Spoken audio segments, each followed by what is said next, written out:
स्वराज्य क्रांती कामगार सेनेच्या कार्यालयाचे उद्घाटन उत्साहात संपन्न। इचलकरंजी स्वराज्य क्रांती कामगार सेनेच्या माध्यमातून स्थलांतरित परप्रांतीय कामगार, असंघटित क्षेत्रातील कामगार, बांधकाम कामगार, खाजगी वैद्यकीय क्षेत्रातील स्वच्छता कामगार, खाजगी औद्योगिक क्षेत्रातील महिला कामगार, घरेलू महिला कामगार, वस्त्र उद्योगातील महिला कामगार यांचे आरोग्य व सुरक्षा अबाधित ठेवण्यासाठी व त्यांच्या न्याय हक्क व अधिकार, किमान वेतन, मूलभूत प्रश्न व हक्कांचा, घरकुलाचे प्रश्न मार्गी लावण्यासाठी संघटितपणे प्रयत्न केले पाहिजेत, असे प्रतिपादन पॅन्थर आर्मीचे संस्थापक प्रमुख संतोष एस आठवले यांनी केले। पॅन्थर आर्मी प्रणीत स्वराज्य क्रांती कामगार सेनेच्या मुख्य कार्यालयाचे उद्घाटन रुई फाटा, कोल्हापूर रोड, तालुका हातकणंगले उपस्थित मान्यवरांच्या हस्ते संपन्न झाले।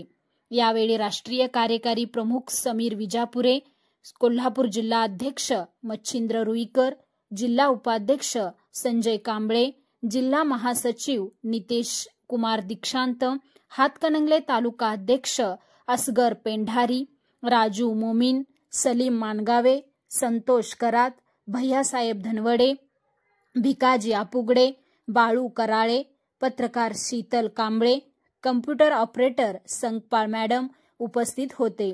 स्वागत व प्रास्ताविक मच्छिंद्र रुईकर यांनी केले, तर आभार नितेश कुमार दीक्षांत यांनी मानले।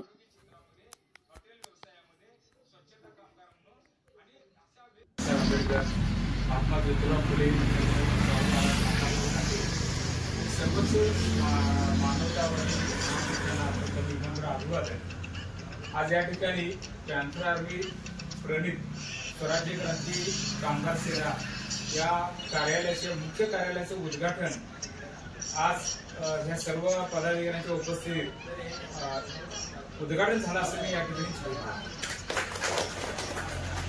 तर गेल्या अनेक वर्षापासून आम्ही पॅन्थर आर्मीची चळवळ चालवत असताना कामगारांची चळवळ चालवणं गरजेचं आहे।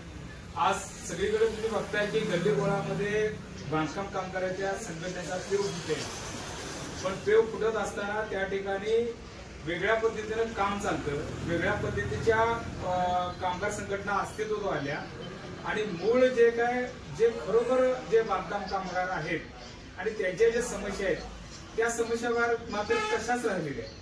आणि मग आपण सर्वजण मिळून केवळ बांधकाम कामगार तर करायचंच आहे, आपला उद्देश आहे। आता या ठिकाणी आपल्या कॅम्प्युटरचे ऑपरेटर मॅडम सुद्धा या ठिकाणी यांचा मोठा सहयोग याच्यामध्ये असणार आहे, त्यांचा मोठा सहभाग असणार आहे। आम्ही सर्वजण त्यांना सगळ्या पद्धतीचं सहकार्य करू असं त्यांना मी या ठिकाणी अभिवचन देतो। तुम्हाला कुठल्याही पद्धतीची अडचण आली तर तुम्ही आमच्या मच्छिंद्र रुईकर साहेबांना सांगा। बांधकाम कामगारांची नोंदणी असेल, बाकी त्यांच्या रेडिओचं काम असेल किंवा त्यांच्या जेवढ्या योजना असतील, खास करून बांधकाम कामगारांच्या मुलांसाठी जी शैक्षणिक योजना आहेत त्या शैक्षणिक योजना सगळ्यात महत्वाच्या आहेत। आजकाल आपल्या घरातला जो बांधकाम कामगार स्त्री असो अथवा पुरुष असो, पण त्यांच्या बांधकाम कामगाराच्या जो मुलगा आहे त्या मुलाला शिष्यवृत्ती चांगल्या पद्धतीने मिळते, अगदी लाख रुपयाची शिष्यवृत्ती मिळते। काही बांधकाम कामगार संघटना आणि बांधकाम कामगारांचे जे काही चळवळीचे लोक आहेत ते केवळ पेट्या देणे किंवा त्यांना भाटीचा सेट देणे याच्यापुरतं मर्यादित काम करतात, पण आपण काम करत असताना शैक्षणिक चळवळ आपण चालवतोय आणि आपला हा बांधकाम कामगारांच्या कुटुंबातला जो विद्यार्थी आहे तो बांधकाम कामगार न होता तो IAS IPS व्हावा, हा आपल्या पाठीमागे आमच्या संघटनेच्या पाठीमागचा मोठा उद्देश आहे। तर बांधकाम कामगारांची जी मुलं असतील त्यांच्याकडे कटाक्षाने लक्ष देऊन त्यांच्या मुलाची शिष्यवृत्ती, त्याचबरोबर त्यांना बांधकाम कामगार म्हटलं सगळ्या जगाचं घर बांधतोय आणि बांधकाम कामगार मात्र भाड्याच्या घरात किंवा कोणाच्या घरामध्ये राहत असतो, त्याला हक्काचा निवारा मिळवून देण्याचं काम आपली ही संघटना करेल।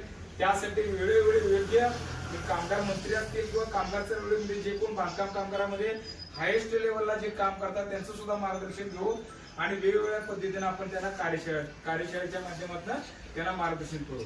आता एखादा बांधकाम कामगार काम करत असताना वरनं अपघात होतो, मृत्यू पावतो किंवा त्याचा अपघात होतो, एखादा हातपाय तुटतो, पण ते कुटुंब जे आहे ते वाऱ्यावर पडतं। बाकीच्या ज्या काही चळवळीच्या किंवा संघटनेची जी लोक आहेत तेवढ्या पद्धतीने ते काम करतात, पण जेव्हा बांधकाम कामगाराचा मृत्यू होतो त्या कुटुंबाची आभाळ होते। आपला कुठल्याही बांधकाम कामगाराची कुटुंबाची आवाड होऊ नये याची सर्व कार्यकर्त्यांनी दक्षता घेऊन अतिशय कटाक्षानं बारीक लक्ष ठेवून या ठिकाणी आपण काम करायचं. कुठल्याही माणसाला त्या शासनाच्या योजनेपासून तो अलिप्त राहू नये. आता आपलं हे सुरुवात करतोय आपण, सुरुवात करत असताना सुद्धा आता आपली हळूहळू सुरुवात होईल, पण आपण चांगल्या पद्धतीनं कोल्हापूर जिल्ह्यामध्ये आणि इचलकरंजी शहर आणि परिसरात चांगल्या पद्धतीचा परफॉर्मन्स आपली कामगार आघाडी करेल असं या ठिकाणी मी त्यांना शब्द देतो. तर हे करत असताना बांधकाम कामगाराचा का की मोठ्या पद्धतीनं महाराष्ट्र राज्याची जी काही बांधकाम किंवा केंद्राची जी काही बांधकाम कामगारांची जे फंड आहे ते मोठ्या पद्धतीने त्याच्याकडे फंड शिल्लक आहे आणि त्या कामगारांना योजना देण्यासाठी सरकारकडे पैसा उपलब्ध आहे. त्यामुळे बांधकाम कामगारांना आपण फोकस करायचा आहे. पण आपल्या पूर्ण भारतामध्ये आणि महाराष्ट्रामध्ये आरोग्य आणि सुरक्षा नावाचं कार्यालय आहे. एखादा औद्योगिक कामगार असेल किंवा औद्योगिक क्षेत्रामध्ये काम करणारा माणूस असेल, स्त्री असेल, तिचा एखादा मृत्यू होतो, तिचा एखादा अपघात होतो, तो अपघात अथवा मृत्यू होऊ नये यासाठी महाराष्ट्र राज्य सरकारचं आरोग्याने सुरक्षा नावाचं कार्यालय कोल्हापूर इथं कार्यरत आहे. गेल्या अनेक वर्षापासून 5 जिल्ह्याचं कार्यालय आहे. पण आमच्यातल्या एखाद्या वैफणी करणाऱ्या महिला कामगार असेल किंवा ती टेक्सटाईल मध्ये जे काही काम करतात त्या काही महिला आपल्या साडीचा पदर किंवा त्यांना सुरक्षा न घेता काम करतात आणि मोठ्या पद्धतीने इचलकरंजी शहरामध्ये वरच्या काठी एक 2-4 तरी महिला त्या जे काही वेगवेगळे वस्त्रोद्योगचे विभाग आहेत त्या विभागात त्यांचा मृत्यू होत असतो आणि कोणाचा हात जातो, कोणाचा पाय जातो वायडिंग मध्ये म्हणा किंवा आणखीन जे टेक्सटाईल मध्ये जे काम करतात महिला त्यांच्यासाठी सुद्धा खूप मोठ्या पद्धतीची अडचणी आहेत. मग त्या महिलेचा दुःखद अंत होऊ नये किंवा तिचा अपघातात काय इजा पोचू नये ह्यासाठीची सुद्धा आपण चांगल्या पद्धतीची कार्यशाळा इथल्या सगळ्या कामगारांना एकत्रित करून की आपण करत असलेल्या कामामध्ये आपलं आरोग्य आणि आपली सुरक्षा कशी महत्वाची आहे. कारण कुटुंबाची जबाबदारी त्या कर्त्या पुरुषाकडे आणि कर्त्या महिलेकडे असते.